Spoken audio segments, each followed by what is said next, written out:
RTC కార్మికుల సమ్మెపై మంత్రి Ponnam Prabhakar comments. ఆర్టీసీని ప్రభుత్వంలో విలీనం, గుర్తింపు సంఘాల ఏర్పాటు 2 విధానపరమైన నిర్ణయాలున్నాయి. అవి మా దృష్టిలో ఉన్నాయి. ప్రభుత్వంతో చర్చించిన తర్వాత నిర్ణయం తీసుకుంటాం. మినిస్టర్ క్వార్టర్స్ లో మా ఇల్లు ఎప్పుడూ తెరిచే ఉంటుంది. కార్మిక సంఘాలు ఎప్పుడైనా రావచ్చు, నాతో చర్చించవచ్చు. మహాలక్ష్మి పథకం విజయవంతంలో ఆర్టీసీ కార్మికుల పాత్ర మరువలేనిది. కార్మికులు సమ్మెకు వెళ్లరని ఆశిస్తున్నా. త్వరలో నిర్ణయం తీసుకుంటాం. సభలో కూడా దీనిపై చర్చించనున్నాం. వాహన సారథిలో ఒక డిపార్ట్మెంట్ వాహనాల రిజిస్ట్రేషన్ వాటికి సంబంధించినటువంటి ఉండాలి కాబట్టి తప్ప ప్రైవేటు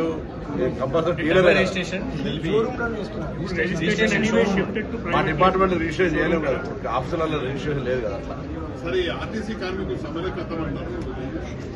అట్లా మళ్ళీ ఇప్పుడే సభలో క్వశ్చన్ వచ్చింది. దానికి సంబంధించిన విధానపర నిర్ణయాలు సభలో మాట్లాడతా, లేదా దాని తర్వాత బయట వాళ్ళతో వాళ్ళంతా నా కుటుంబ సభ్యులు, తెలంగాణ రావడానికి వాళ్ళంతా కారకులు. వాళ్లకు సంబంధించిన 2 అంశాలు నేను చాలా సందర్భంలో వాళ్ళకు కూడా చెప్పిన.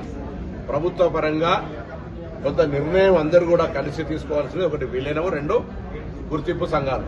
మిగతా ఏ సమస్య ఉన్నా మంత్రిత్వ ఉండే నా ఇల్లు 24 గంటలు వాళ్ళ కొరకు తెరిచి ఉంటుంది. ఏ సమస్యలున్నా బయట అక్కడక్కడ పోయి చెప్పే కంటే నా దగ్గర కూర్చొని హక్కు కొద్దీ పరిష్కారం చేసుకోవచ్చు. అంత స్వేచ్ఛ నా దగ్గర ఉంది.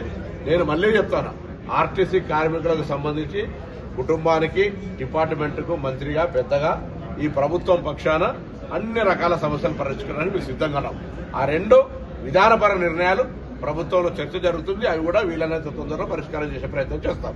కాబట్టి ప్రయాణికులకు అసౌకర్యం కలిగే విధంగా ఆర్టీసీ సంస్థ గతంలో మూతపడుతుంది అనుకునే సంస్థ నుంచి ఎలా ఆపరేషనల్ ప్రాఫిట్ వచ్చే విధంగా ప్రభుత్వ సహకారం మహాలక్ష్మి తీసుకొని ముందుకు పోతుంటే కొత్త బస్సులు కొంటా ఉన్నాం, కారుణ్య నియామకాలు తీసుకుంటా ఉన్నాం.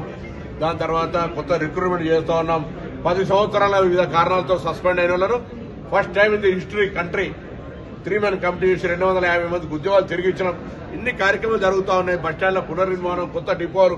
కాబట్టి కొంత సమన్వయంతో సంస్థను కాపాడుకుందామనే ఆలోచన ప్రభుత్వంతో పాటుగా కార్మికులకు సంబంధించిన ఉండాలి. అందులో ముఖ్యంగా నేను అనేక సందర్భాల్లో చెప్పిన, హౌస్లో కూడా చెప్పిన, ఈ యొక్క ఇంత మహాలక్ష్మి స్కీమ్ సక్సెస్ కావడానికి కారకులైన డ్రైవర్లకు, కండక్టర్లకు కొద్దిగా పనిభారమైన వాళ్ళు ఈ కార్యక్రమం విజయవంతాన్ని సహకరించి వారికి ధన్యవాదాలు చెప్పిన.